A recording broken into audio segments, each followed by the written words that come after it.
So as you know, if you have any questions, please feel free to speak your question or write it in the chat box.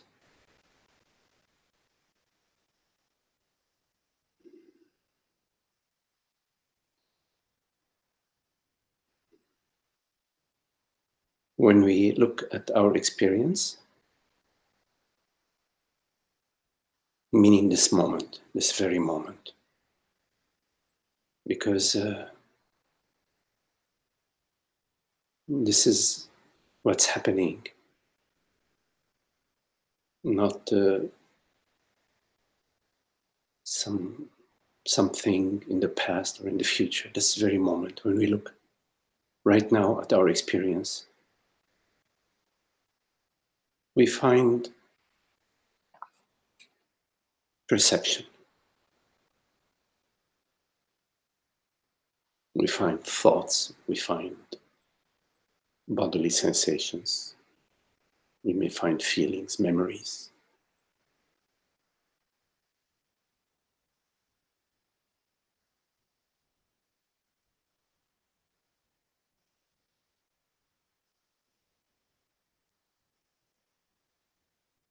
That's so obvious.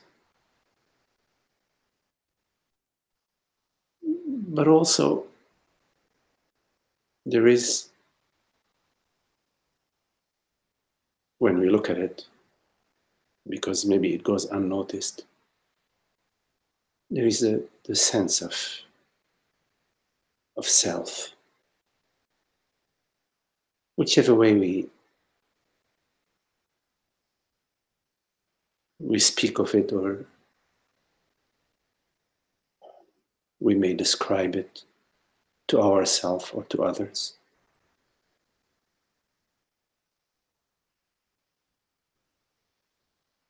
We all feel, experience also, I am, I, existence. Something, we call it me, we call it I, is sense of self.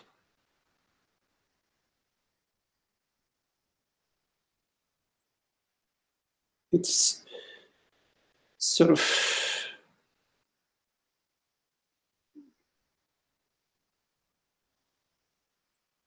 hard to imagine how the sense of self, the me, the I, and this perception,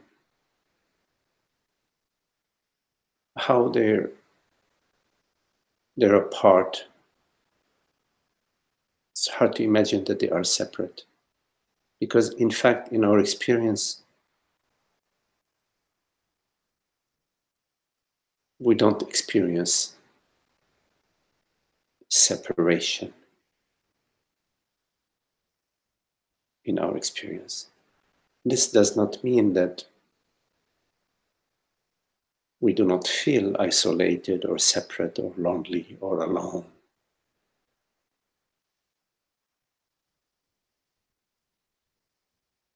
But when we look at the feeling of separation,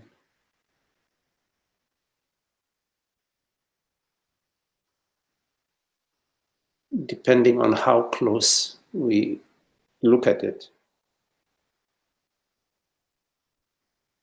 from a distance, it feels so solid. It feels as if there is something here and something else out there. And we feel it, we feel that isolation, aloneness.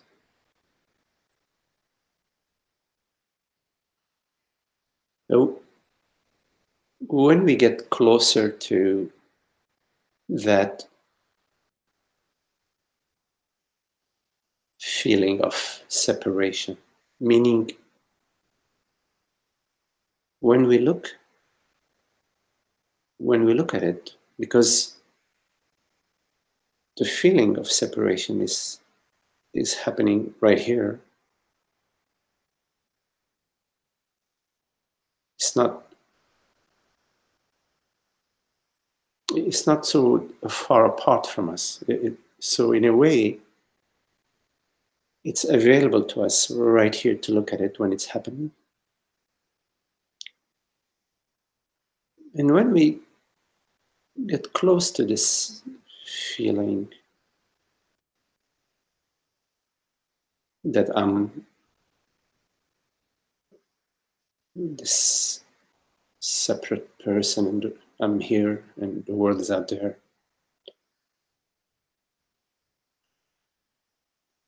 we find that it's not as solid as it seemed to be from a distance. It seems like it's more like some sort of field, energetic field, some sort of vibrational energetics occurring in the space within the body and also the thoughts.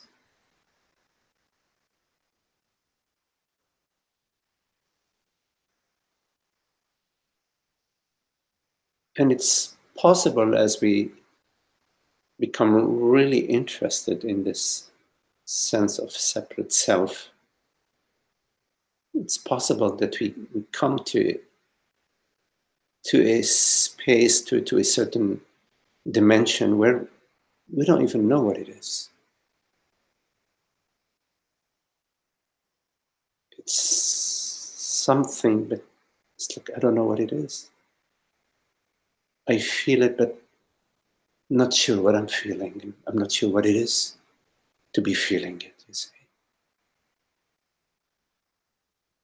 There is that possibility of getting so close to what is being experienced as the self that you don't know.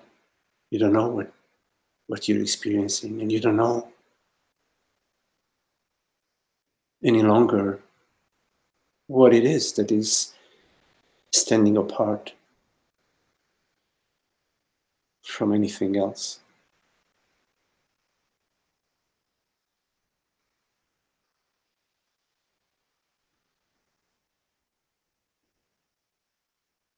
And the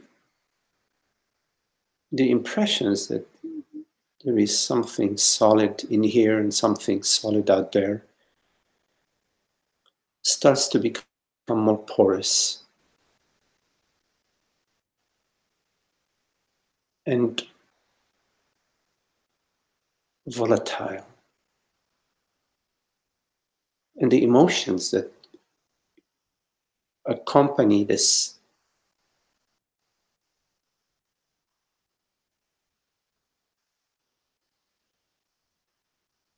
experience of being a separate self, the emotions themselves, they start to fade.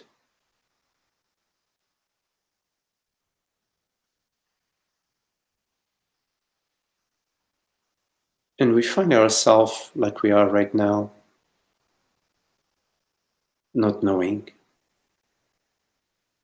just simple, the simplicity of being, the freshness of being, the childlike quality of being.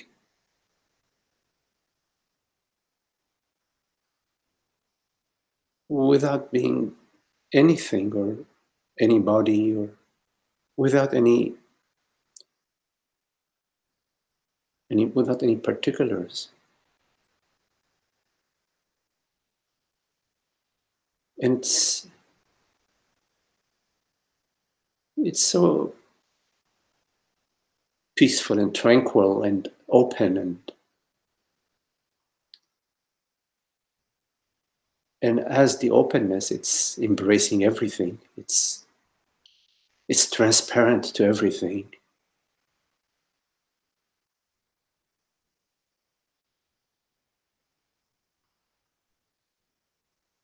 And our experiences of perception, sensations, and thoughts sort of merge into that space, that transparency.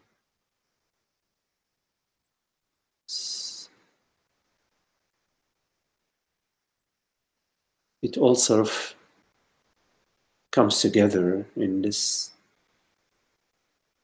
not knowingness, in this innocence.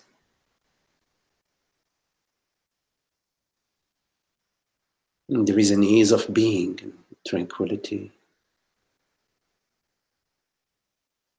and presence, a fresh presence that is free in that it's fresh every moment. It's blooming every moment as it is, without anything happening to it. Nothing is happening.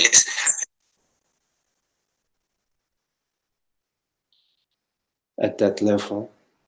Of course, there is the weather, rain and snow and wind and birds feeding at the bird feeder, and the wind blowing over the lake and the ripples of the surface of the water. But at the core of all this happening, there is that tranquility, which is not separate from that realm, from the phenomenal realm. It's as if the tranquility of the self, the tranquility of being, permeates the world, body, mind, and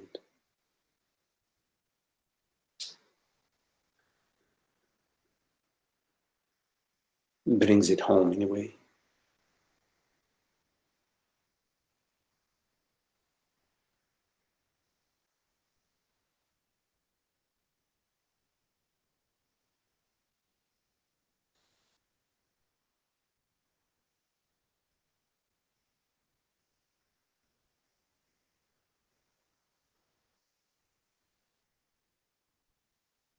So the contemplation is not just the contemplation of what is it that I perceive, what is the world, what is the body, what is the mind, but also what is the self. Actually, above all, the contemplation is what is the self? What is the sense of self? What is this I? Because we all experience I. We all know I. We all are I. We all speak of I. We feel I. We are I. The sense of self. And this is where the angst arises. When that sense of self is unclear.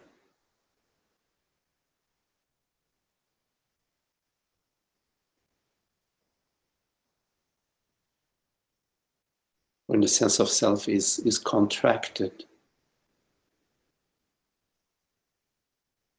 Well, what would contract it? It's a good question. What contracts a sense of self right now?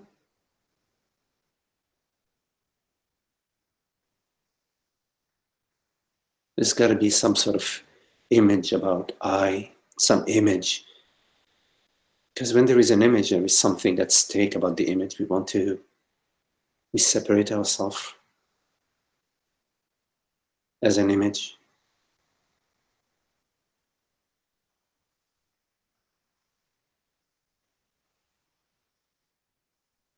As a person. And we don't investigate what is it to be a person, you see. We have ideas about things, ideas about ourselves. But in this very moment, because this is where the inquiry goes on in this moment, not in thinking about the past or the future, but in this moment, what is it to be a person? What is it? Is there a need for any definition? Is there a need for any labels? Of course, in a practical sense, it's needed. But in the psychological sense, in the sense of self-knowingness, is there a need for you to identify yourself in this very moment? Can you just feel into being right now as you are, unidentified, unformed, unstructured by anything, just this, as it is. Presence, awareness also, isness. As it is, as it's appearing. No need to figure it out, you see. But we do figure it out all the time. We say, oh, I am this and I am that. As soon as we say I am this or I am that, we've figured it out. We've pinned it down. We've cast a mold.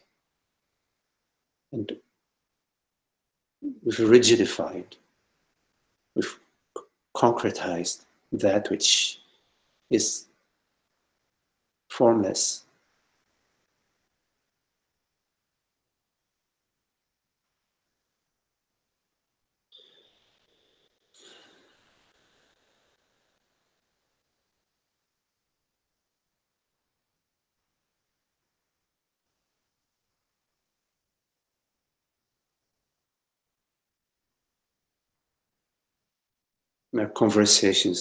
Conversations about me. What is this me? Who is having these conversations?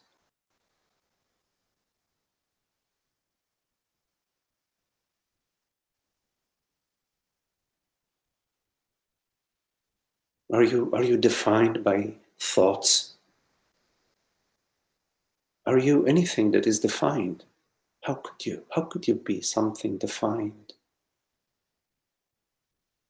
How could it be? What defines you? What defines the self? Thought is something you experience, you see. Like you experience the weather, like you experience the clouds, or like you experience the rain. Something you experience. How could something you experience define you? Right?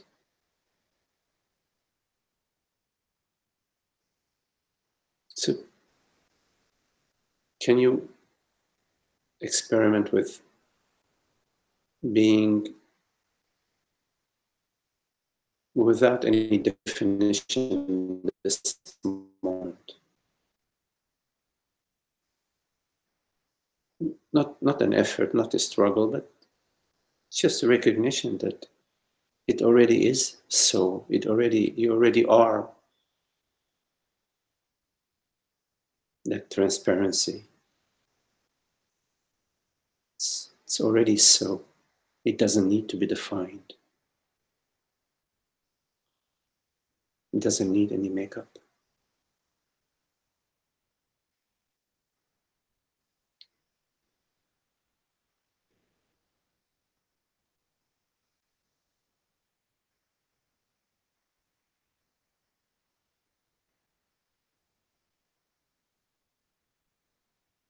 So if you have any questions, anything you want to explore.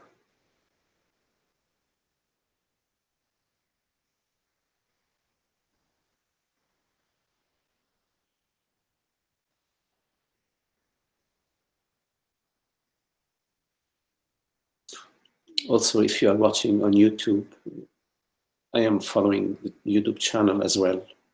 If there are questions, you can write them in the chat box on the YouTube channel.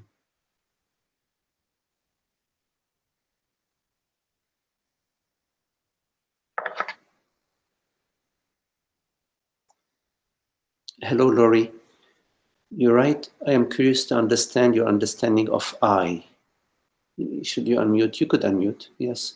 Yes. Okay. Hey, hi there. Yes. Hello, Laurie. Hi. So good to be here. I'm cooking dinner, so I'm mostly on silence while I cook, but so I don't chop vegetables loudly. Okay. My question is really sort of weirdly simple, and maybe not even when I think about it. Um, I had this awakening in 2011, and it kind of blasted the small, finite, fictional me, I guess, the character, into a vast, spacious, empty, full everything. And, there was still the I. The I was just this big, vast, full, empty. And lately, I can't find the I anymore. I can't go I. They're just kind of like seeing, hearing, being. It's all ing. There's all verbing. There's no I verbing it. So I would love you to talk a bit about that because I'm very curious. Yes, yes. Thank you.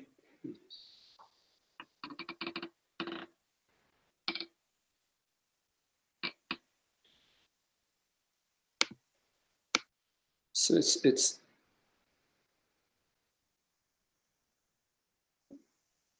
we don't really need.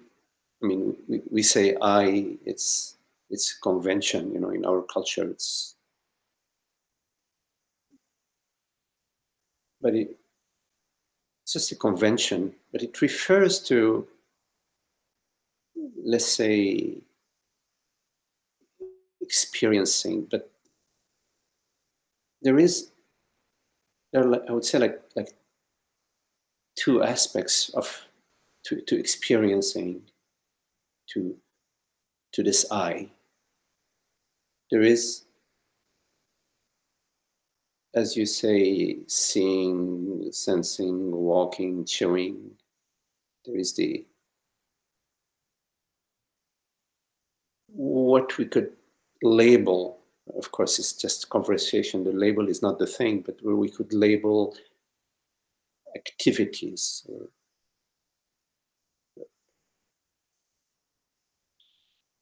movement.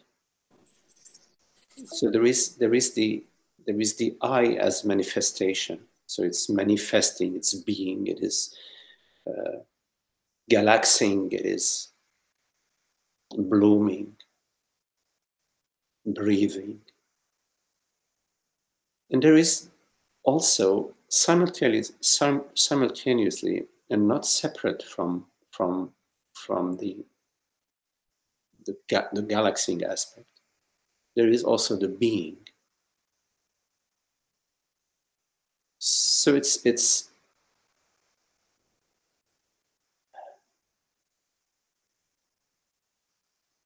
one could ask oneself, what would be chewing without, let's say, knowingness of chewing, or without an inherent beingness within the chewingness itself, within the chewing itself? What would be chewing without the inherent knowingness or beingness?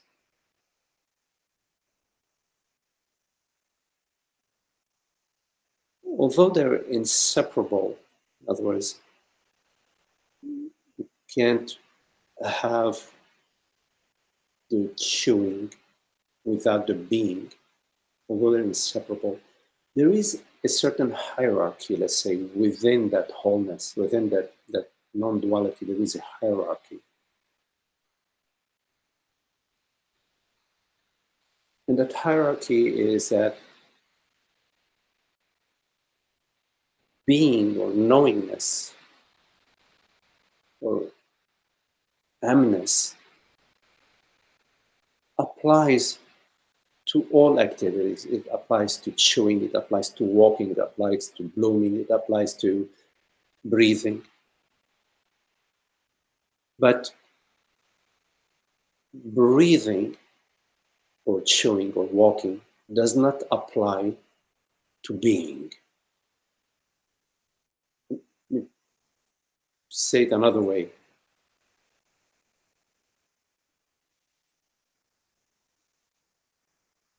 And it's really just metaphoric, okay? Because language has that, it is symbolic.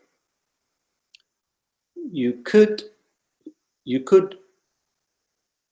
be and know you are without chewing. But you cannot know you are chewing without being. Okay, you just made me laugh out loud.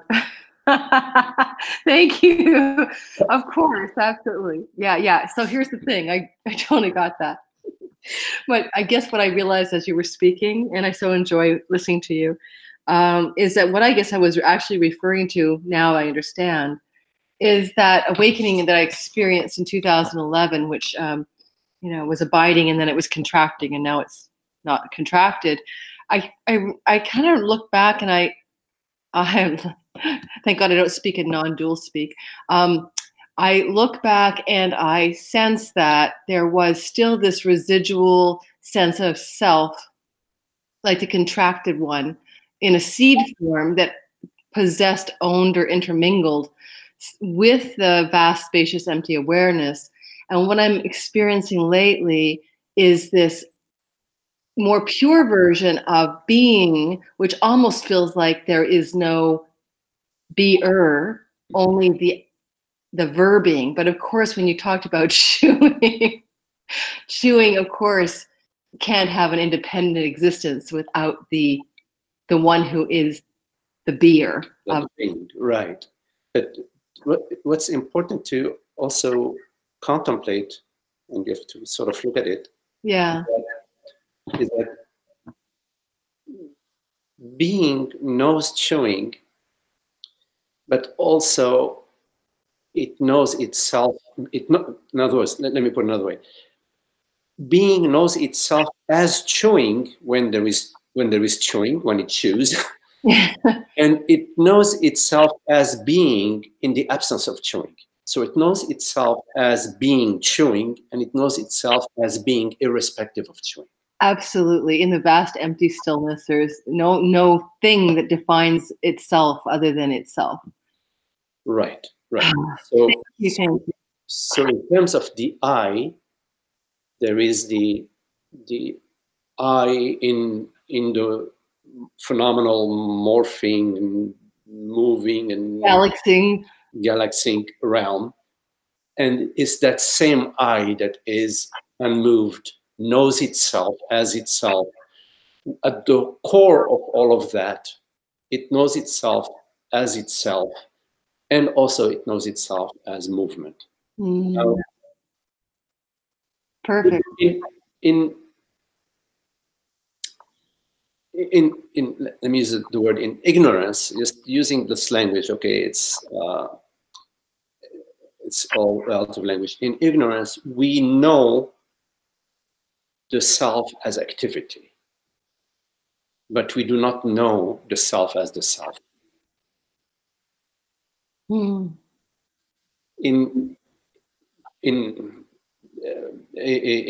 a different level of comprehension, we know both the self as activity, and we know the self independent of these activities.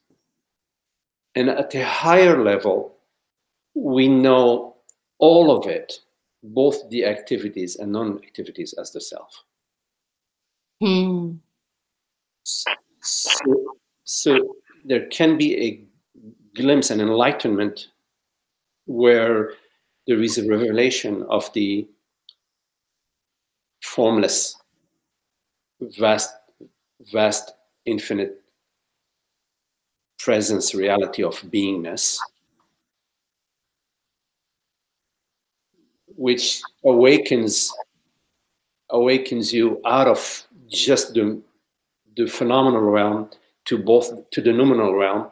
But there is still hasn't, which is a very important part of the journey, let's say. And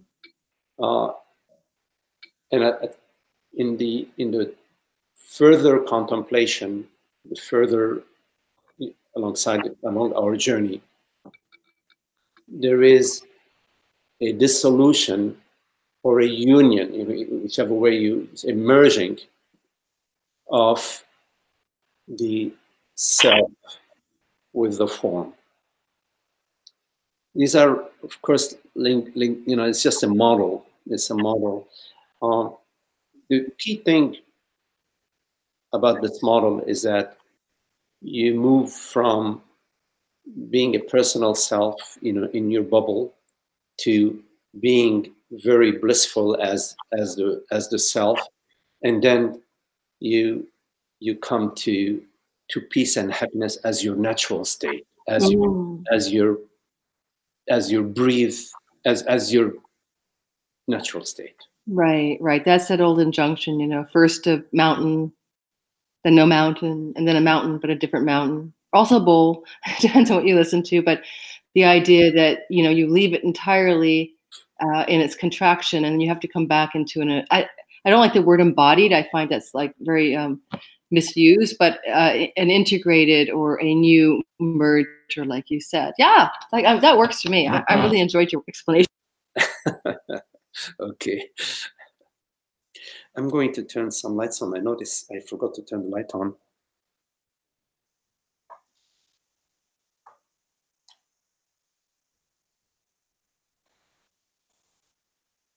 Yeah, this is better. Yes. Yes.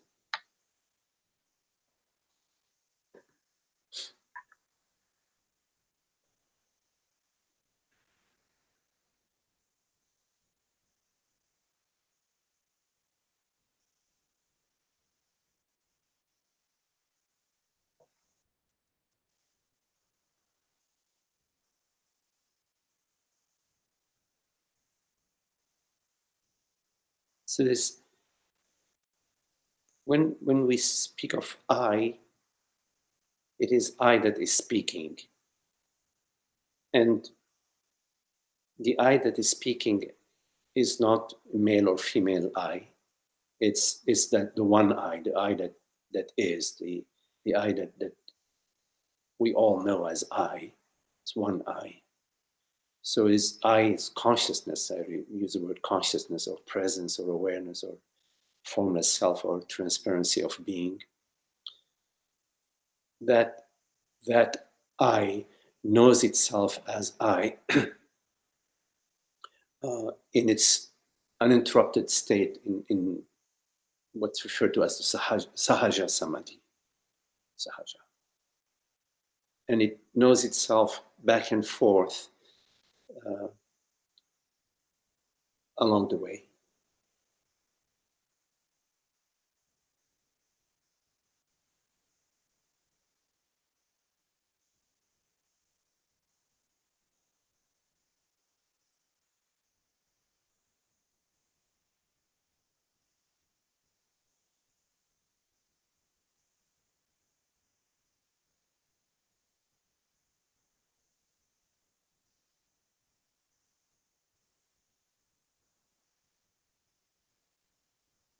Any questions?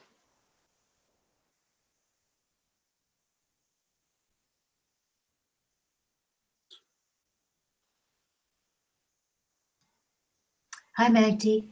Hello, Esther. You often refer to the Dharmic way of living, different qualities of life according to the Dharma. Would you just speak to some of that, whatever comes? Yes.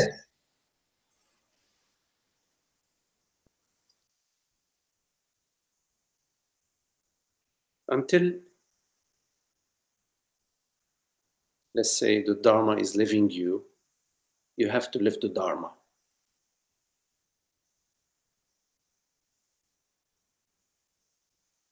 Until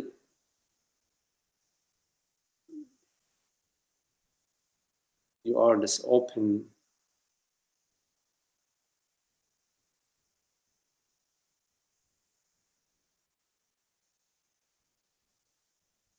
this openness,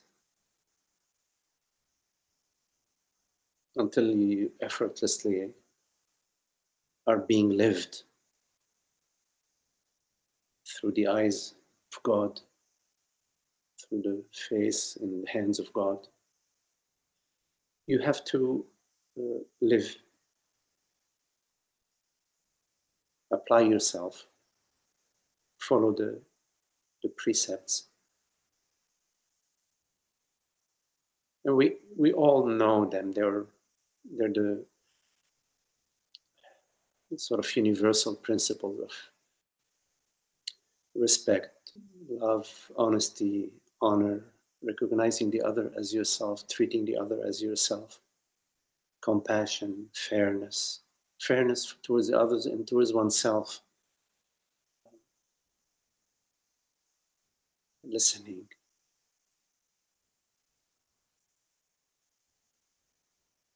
And interest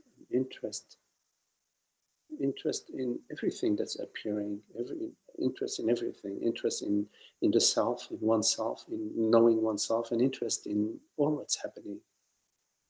But without feeding the personal interest. You have to be careful about the personal interest, because in personal interest hasn't been purified yet. It's still infected with the belief that you are a separate self, that you are not the other. At some point it gets more and more purified, and then you can have personal interest without, which will include the other somehow. It works by itself that way. It's sort of the personal sense of self expands. So living dharmically and contemplating the scriptures are the two aspects of the Dharma. The third aspect is, of course, to keep company of the sages and to keep company of friends who are truth lovers. So living dharmically is to be watchful, to be attentive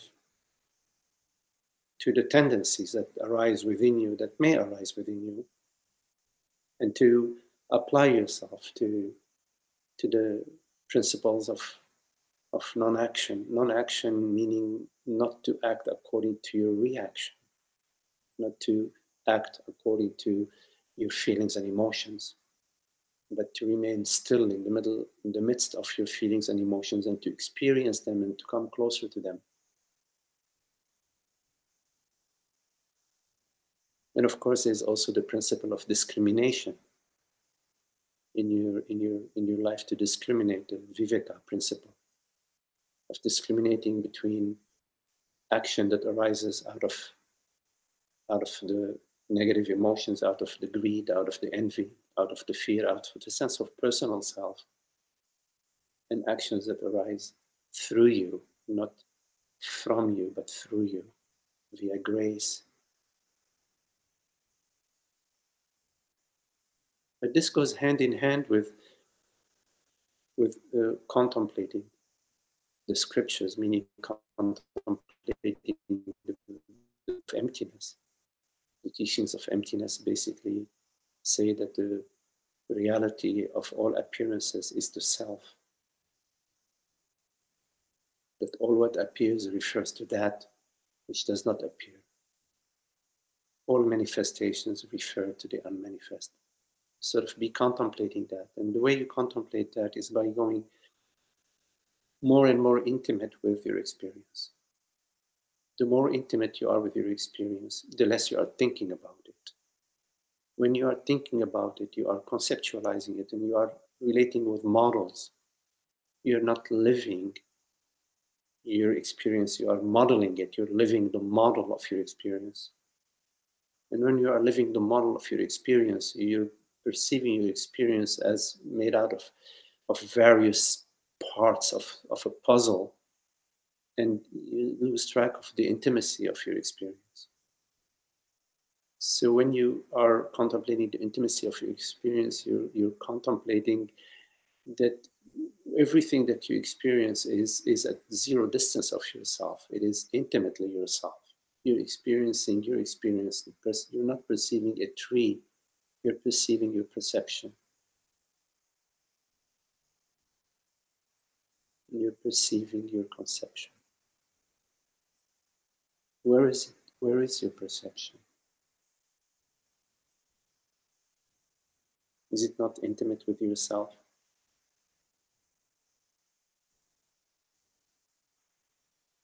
go to this intimacy, you will come to the emptiness, because you will come to just pure beingness, pure awareness.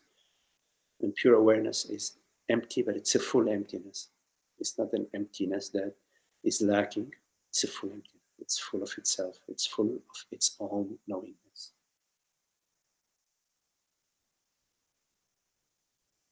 So yes, so again, the three aspects of your sadhana is the dharmic living, the contemplation of the teachings of emptiness, and being with friends who are good guides and good stimulation for your inquiry, for your own investigation.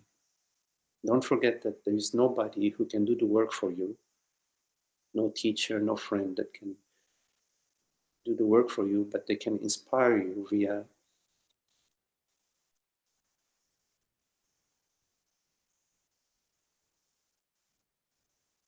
their love for that, love for truth. All love is love for truth, ultimately. That is expressing itself in the world, that is expressing itself in your experience.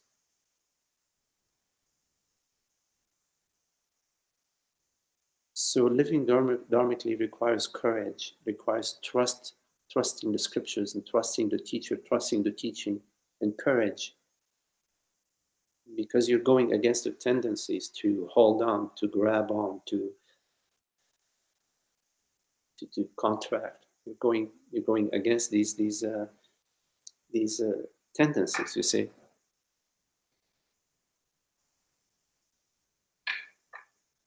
And these tendencies are deeply rooted within you, and they grab you in your feelings. So you will feel, fear. You will feel, oh my God, what's going to happen to me if I do this or that and that. You have to see those feelings and those emotions where they come, what's their source.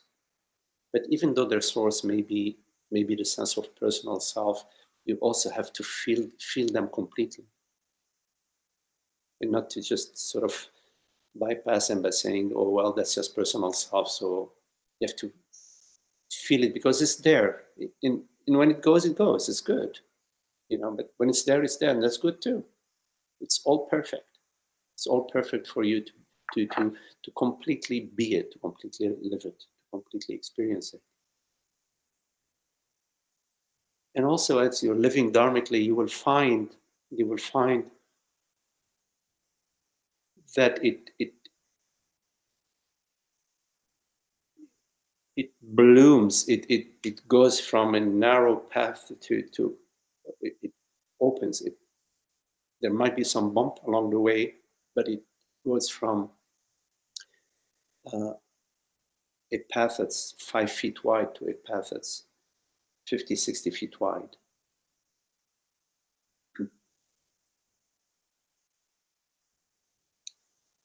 So you will find that there will be more and more joy, more and more happiness, more and more abundance, more and more friendship, more and more happiness in your life as you are living according to the universal principles of the divine principles.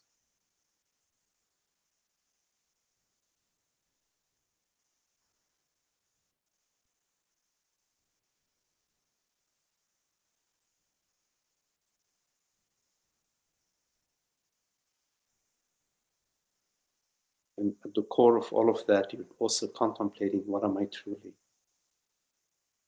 What is the reality of the self? What am I? You suspend this question at the core of your being.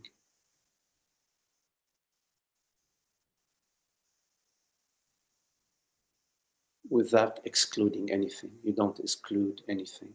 You don't exclude the trees in the yard. You don't exclude the wind. It is swaying the branches of the trees. You don't exclude the breath. You don't exclude the thoughts that are rising for you.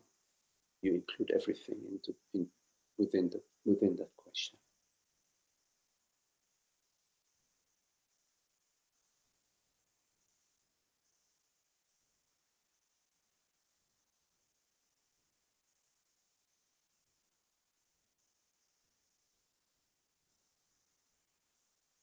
It's very beautiful to be living dharmically. It's so simple.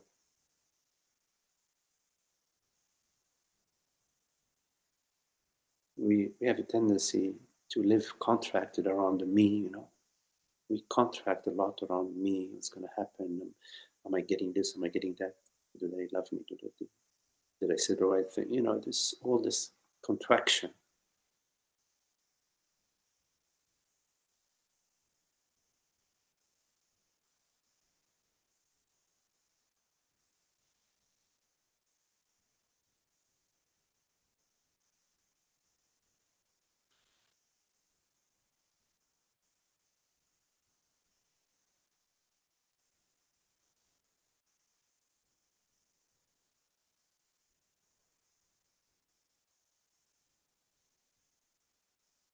It's a precious jewel.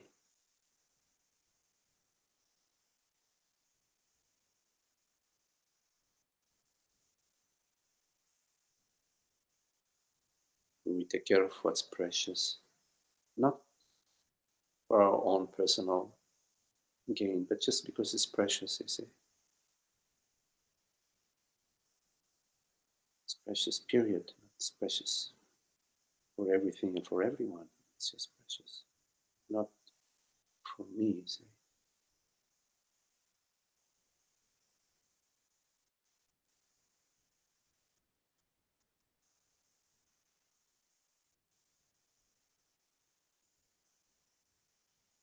We're so interconnected.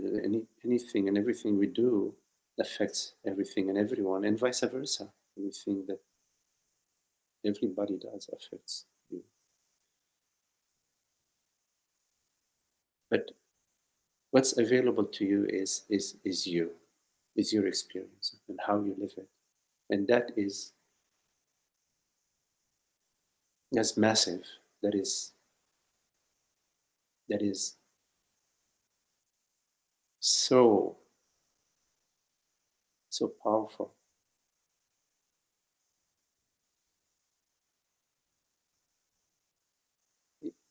And that's the meaning of responsibility, to be living full response, fully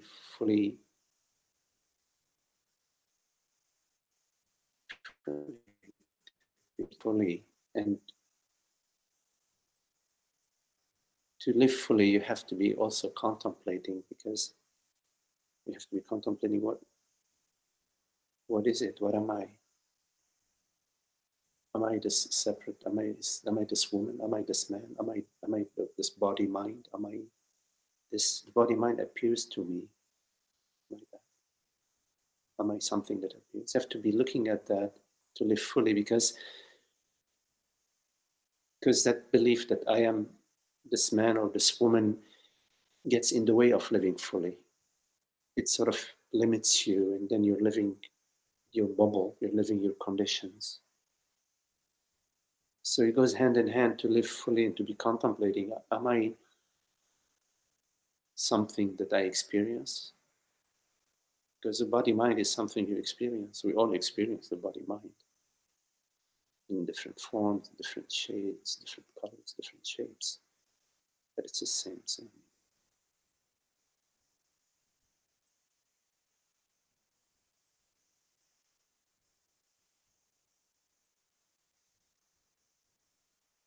There is the fact of being, and the fact of being is undeniable. I mean, we speak about it, but there are no words for it, because it is that which speaks. And it's not a man or a woman. It's that which speaks through body-mind. but it's not the body-mind that speaks. We're spoken through. There is that the fact of being, fact that knows itself. I know I am. Before I know I am a man or a woman, I know I am. I know I. See?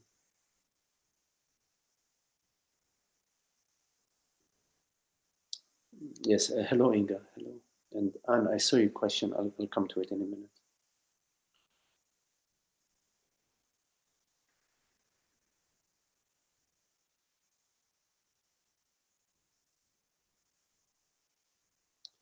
Okay. Thanks, Magdi. It is so precious. Yes, yes, beautiful.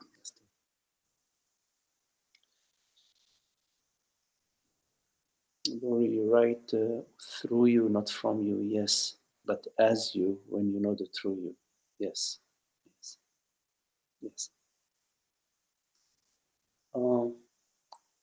Anne, I'm reading Anne's question on YouTube. You write, "Hi Magdi, do fear or pain rise for you?"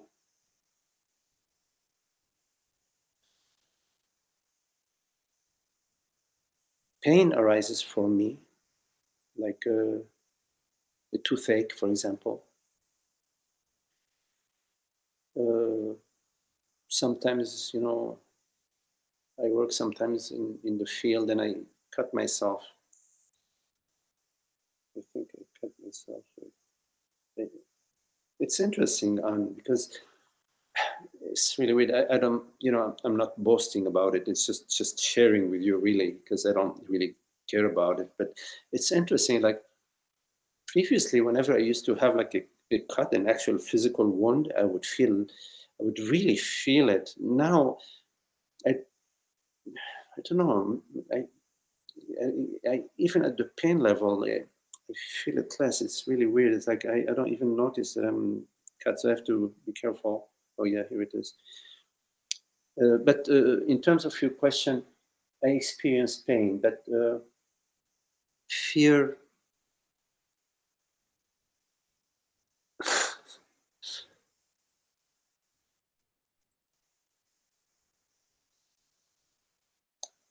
You write also, today there is identifying with malaise.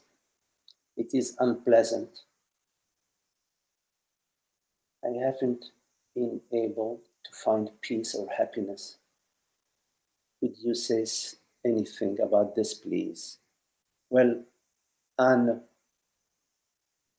feel it completely. This malaise that you are feeling is a gift. Just experience it completely. If possible, I'm not sure, but you can explore that. See if it's possible to experience it without knowing it, without naming it, without calling it unpleasant. Because as soon as you name it or call it unpleasant, you contract. There is a contraction and you don't want it. You don't want to experience it. You don't want to feel it. And you sort of, you're adding layers to it, making it the bad guy. So see if it's possible to experience it without knowing it. Get close to it. Be quiet, be silent, be still. Don't be watchful for the tendency, because we all have that tendency from the old days of self-protection. We have the tendency to want to hide away from something that we perceive as being unpleasant. In this case, there is really nothing at stake. There is no dinosaur that's chasing you. It's an internal panorama. It's an internal weather that is arising. You don't need to figure out why and how come, blah, blah. But you can notice that you don't want it. And this you that does not want it is intricately connected with that malaise and feeds that malaise.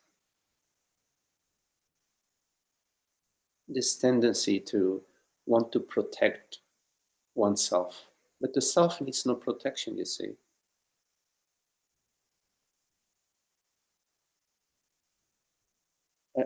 I know we all believe that, no, the self needs protection. I mean, the body needs protection. We need food, shelter, and clothing. Of course, we understand that. But I'm talking about the self, about this I, this unhappy I. The self is transparent. It's everything. It permeates everything. It permeates the malaise. So see if it's possible for you to experience this internal weather intimately, silently, in your stillness, in your willingness, in your openness, and in your just in your just complete being.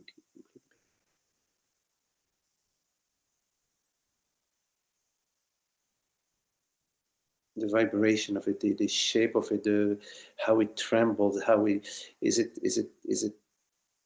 like a cloud? Is it like what shape does it have? How does it move? Where does it reside? Somewhere in the body, then go there, go to the body, whatever part of the body it is. Feel it, go there, go, just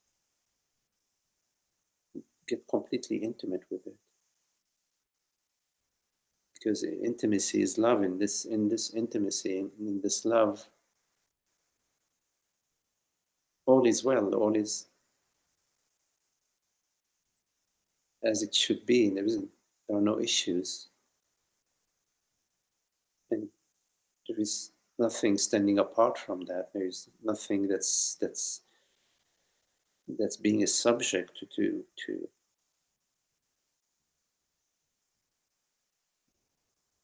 There isn't a victim in this intimacy.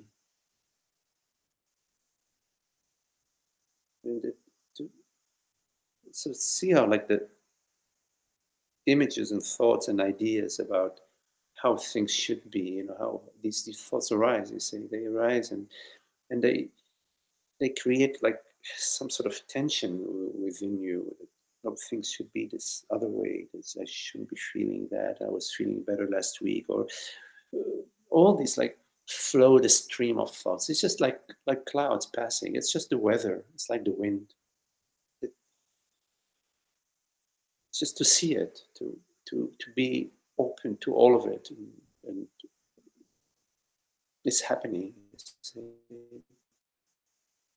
But it's arising in the space of awareness, and the space of awareness is okay with everything that's arising. You see, it doesn't contract. It isn't a sieve. It doesn't sift. This yes, this no, this yes, this no. It's all yes. It's all yes. But it's saying yes to itself because it's intimate as all of that. It's not standing apart from anything, right? I mean, look at that. See if it resonates for you. Explore that.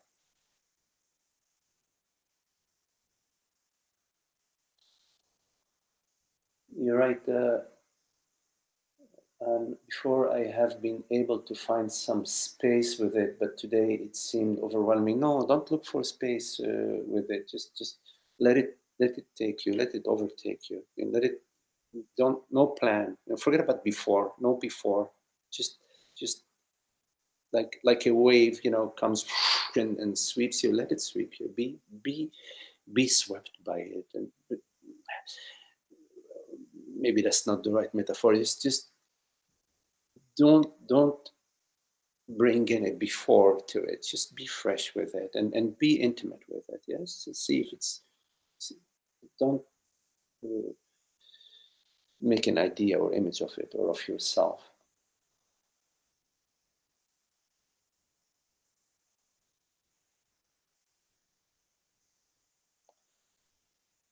Tian. Inga, you're right. What about feeling emotional pain?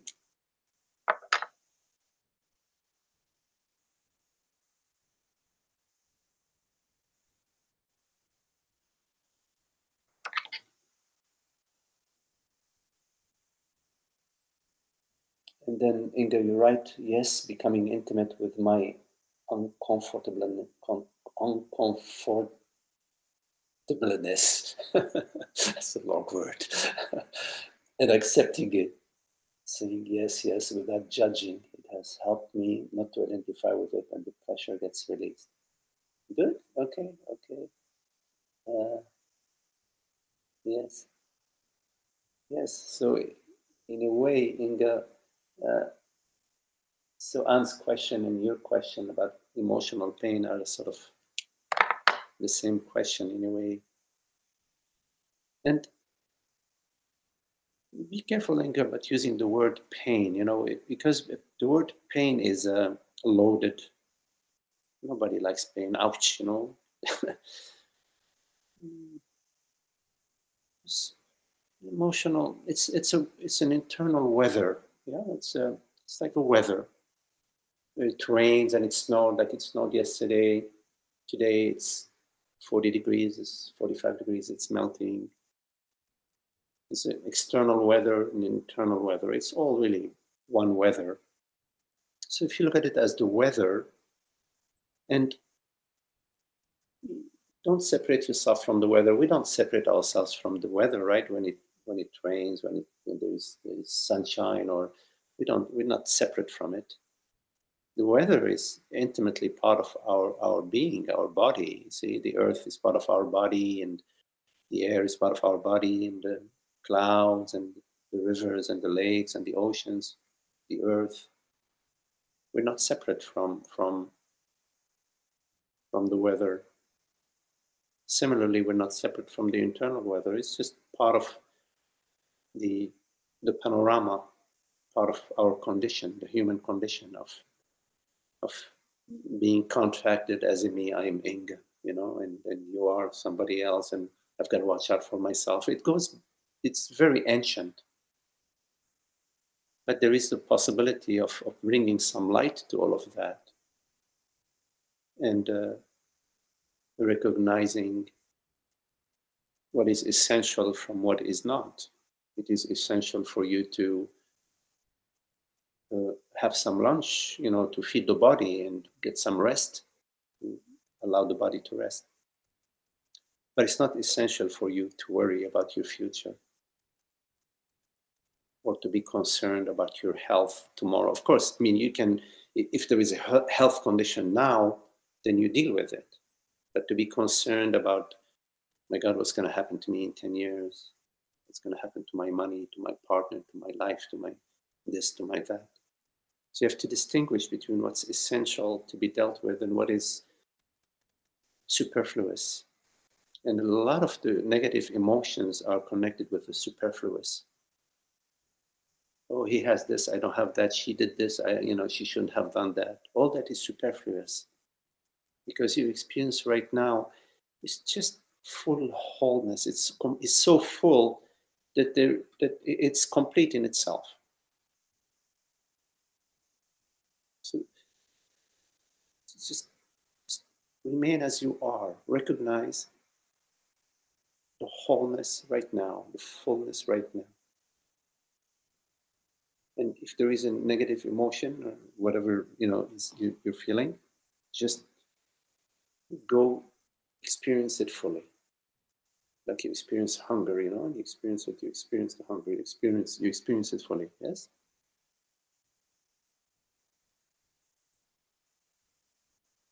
It is when you're standing apart from it that you aggrandize it.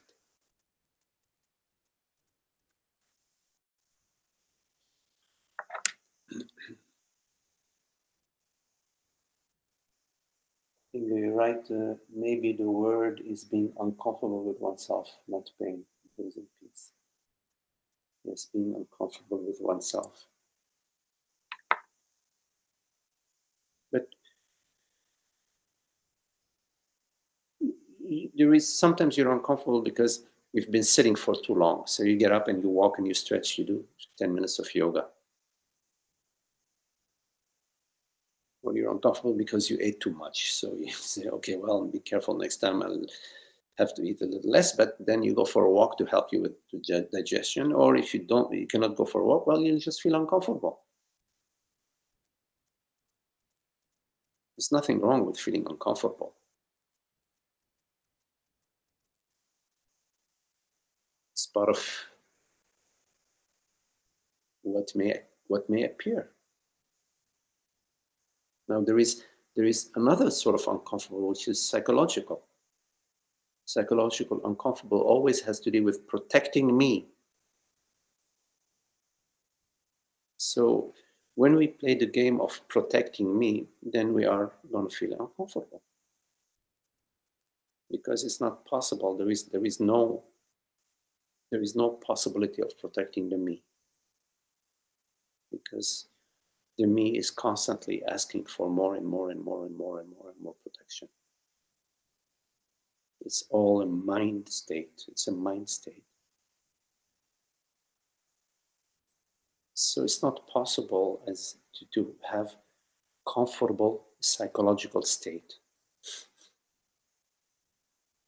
But you can be free of psychological states. You see the difference?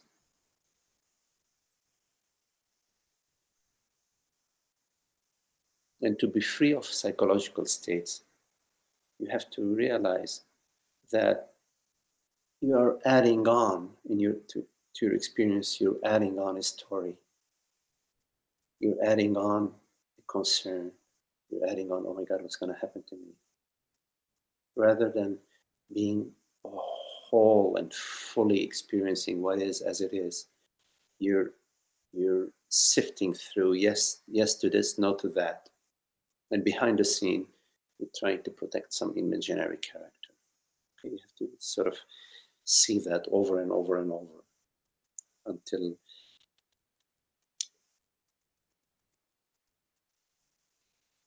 ceases to operate in the dark.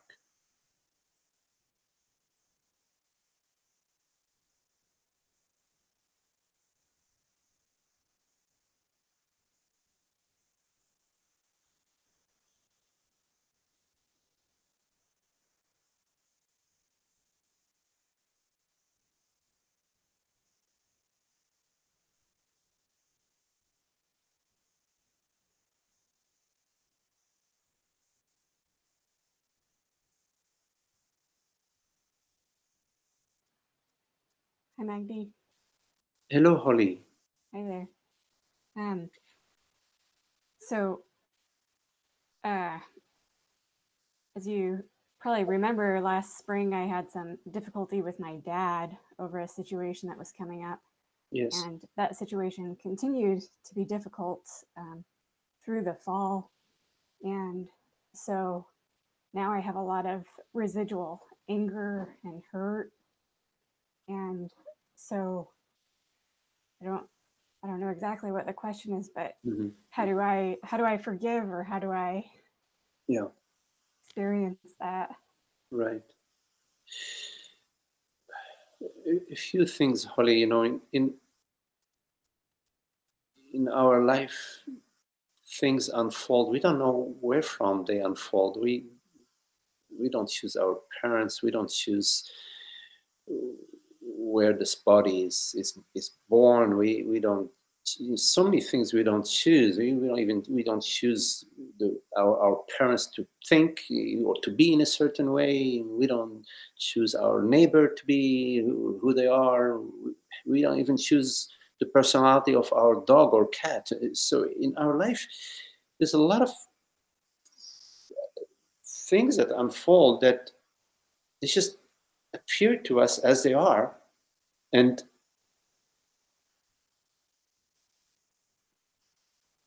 so how to be with that? It's a good question. How to be with that?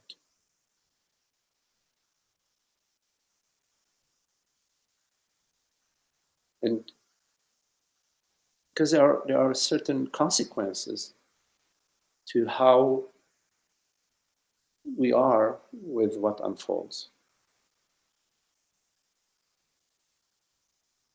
I would like to share that there are no accidents. It's all happens as it's meant to be. And it happens differently for every one of us. But we all have our travails and challenges. And in wisdom, we realize that these travails and challenges are some sort of gifts, in a way for us to, they take us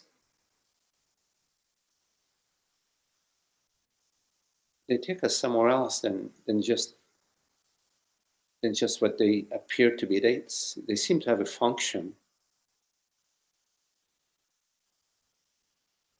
So we sort of start to get a feeling of that there's something. Sometimes we realize after the fact, it could be years later, that a certain situation had was like sort of it had a time effect to it, where it sort of bloomed into something else many years later. It may be connected to many other things that happen in our life. So we get a sensitivity for that. Yeah. It's not like, oh my God, this bad thing is happening, you see. Something is happening, or something seems to be happening. And sometimes we know how to deal with it, sometimes we don't. Sometimes we feel, okay, well, maybe we should approach it this way. And we try to approach it this way, but it doesn't work. And then we find, well, we're forced, or we try another option, and that doesn't work. We may end up in totally different relationship with it, you see. We don't know. Of course, we try our best, we try to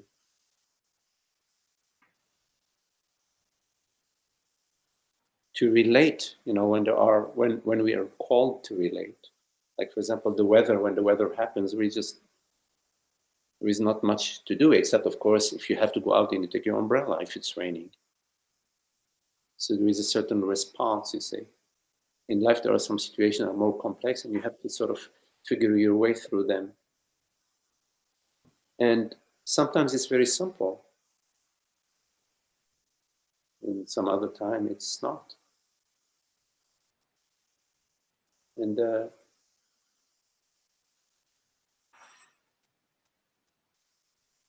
we make the decisions that we make at the moment that we make them, based on so many factors. But all of that is in the past. What matters is, how are we right now? How do we relate right now? So right now, as these things arise for you, these thoughts, of course, they're thoughts and feelings, and maybe conversations, if you have conversations with your father. Yeah. As these things arise, it's important, for example, to consider that, or let's say it's helpful to consider that no one chooses their thoughts, except if you're really so awake that, let's forget about that. We don't choose our thoughts. They sort of appear to us. So your father doesn't choose his thoughts. You see, the thing, if we were the chooser of our thoughts, we'd all choose the happy thoughts, right? Right. That would make sense. But that's not the case. And our actions follow our thoughts. For example, if you think, oh, I'd like to go to California, you think about it again and again and again, then at some point you find that you're looking to buy a ticket to go to California. So your actions follow your thoughts. Given that your father doesn't choose his thoughts, his actions He's not even the chooser of his actions. It's, if you contemplate that and contemplate it within yourself, see if it's true what I'm saying. Double check it. Yeah. Double check it. Then on what basis would I have any issue with what my father or my mother or my grandfather, my grandmother, or President Trump is doing? How could I have any issue with that there, with that person? How could I have any issue with that person? In fact, there is no one guilty. There is no guilt. It's just we project that this person is choosing to do this.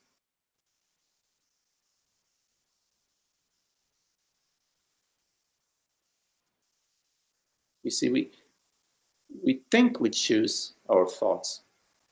We think we choose our actions, but we don't. The choices get made through us. We're sort of like the manager who is sort of saying, looking at this, looking at that, and suddenly, boom, there is a thought to do this. And then there is a thought that says, well, I chose to take route B. But that's after the fact, you see. We add on the thought that I chose to take that route, while in fact the choice was made through us.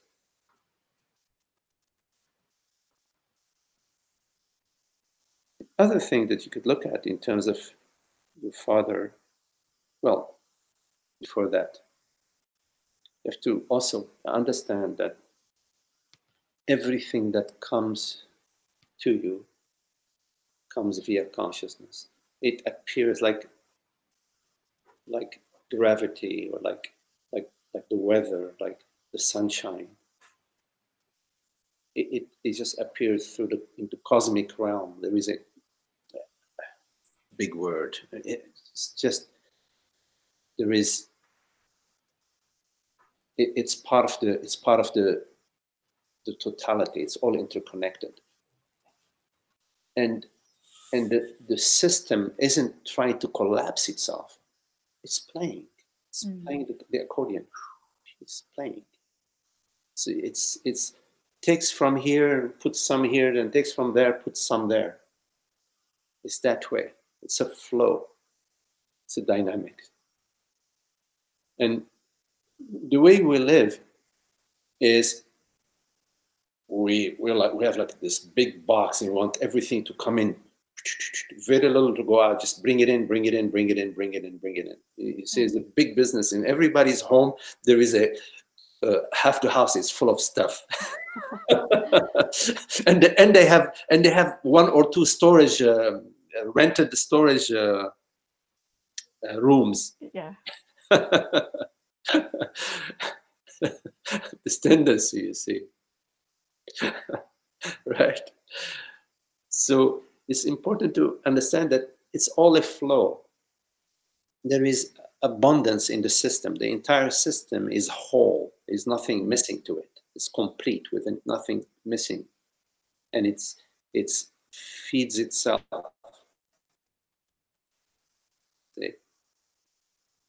Like the embryo is fed by the embryonic fluid, and the placenta and all of that. It's an ensemble. It's a complex, complete ensemble, and it's taking care of itself. And you are that. You are not outside of that. Whatever is needed for you, to you, flows from that. It may flow through your father, or it may flow through some other source. So this tendency to feel that it all comes through our effort, that it's also that it's due to us. We work for it, and then we have to earn it. That's just a model. It's just a model of perception, which is an unhappy mode of perception. It's assuming personal doership and personal effort and sense of separation and the need to exert effort, and it's just to speak about it is exhausting. And in terms of your father is living his experience, and you have to give him his freedom to live his experiences. So you express yourself, but you don't impose yourself. Yeah. So you express yourself, which is part of your freedom to express yourself in a respectful way, and you can express it again and again. And at some point, maybe you may feel you don't want to express it anymore. Whatever, right? We don't know, and you don't know. Maybe you feel I want to express it again, and maybe a month later you want to express it again. But we don't know, right? But it's important to respect the other, give them their freedom, and allow them to live their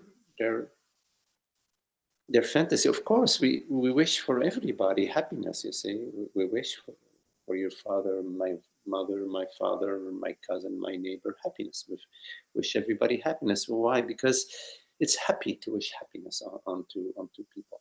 It's just this. And it's also so natural in a way. It doesn't require effort. It requires effort to try to manipulate people, but to love them, it's just it's easy. So you can give that freedom to your dad and express yourself, and then trust that it goes the way it goes, and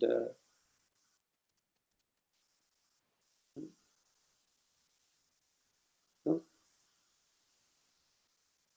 stand outside of him as his judge, because that's just a certain way of looking at things that is unhappy, and that is in a way false, because in our experience we experience each other intimately. Like right now we're experiencing each other, you and I. It's hard to tell where you is and I is. It's you have to go to a model that you're out there and I'm in here, but in fact I'm talking with you, talking to myself, you're talking with me, talking to yourself. We're like, who is it that's talking and who is it that's hearing? It's the same I, no? Always I. That I that has no shape and no form, that the I of presence, of beingness, that's everything. There is everything and everyone. In this moment, it's everything is that. The I permeates everything. Permeates this room, permeates this perception, permeates these words, permeates this hearing, permeates this breath, permeates the image of your dad, permeates the very being of your dad. So there is this intimacy that the I, the organ I, EYE, cannot perceive.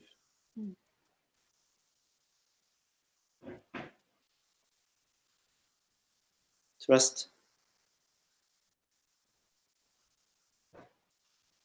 and love and be. You are. I am. Rest as being. Live as being. Not as being somebody. As being. Primarily as being. Being somebody occurs by itself. You need to drive a car, when you need to cook something, when you need to go shopping, when you need to answer the phone. But don't overlook being. Being, primarily being. This I am, the beingness of being. See how it goes with that. Yeah, thank you. Open yourself completely to all of it. Don't contract. Open yourself to all of it. Take it in, all in. Feel it. Be it.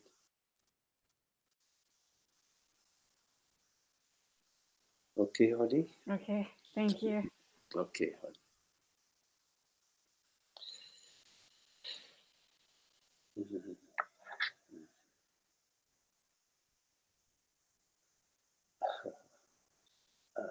Okay, always the same story, unbelieving. Very clear now. Okay, well, everyone, thank you all for your very lovely company and your love and friendship. See you soon. Thank you, Magdi. Okay. Thanks, Magdi. Okay, Zoe, Miriam, Esther, Holly, Laurie. Thank you, Magdi. Yeah, Abby, beautiful.